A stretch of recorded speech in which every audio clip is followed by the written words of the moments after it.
Баршаңызға қайырлы күн достар, менің арнама қош келдіңіздер.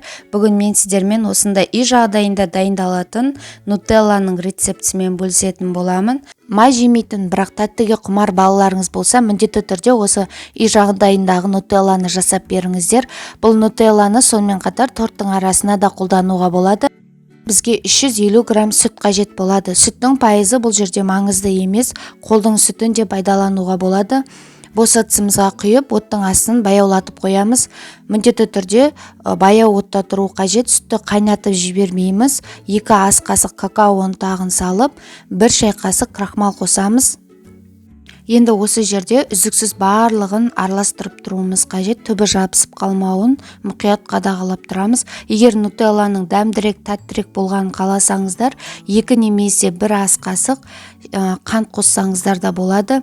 Нутелламыздың дәмін келтіретін ол шоколад. Біз 100 грамм шоколад қосып, жақсылап араластырып тұрамыз. Барлығы толықтай ерігеннен кейін, осылай бүлк етіп бір қайнағаннан кейін асын сөндіріп, ыстықтай нутелланы бос ыдысқа осылай құйып аламыз. Енді бетін ВКонтакте, яғни бетпе-бет целлофан мешокпен немесе осындай пищевой пленкамен жауып қойып, толықтай 2 сағаттай суытып аламыз.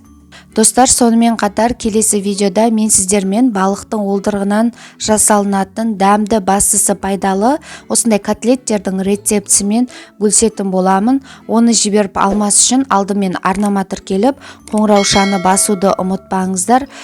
Менің арнамнан түрлі әрі дәмді, пайдалы тағам түрлерін таба аласыздар.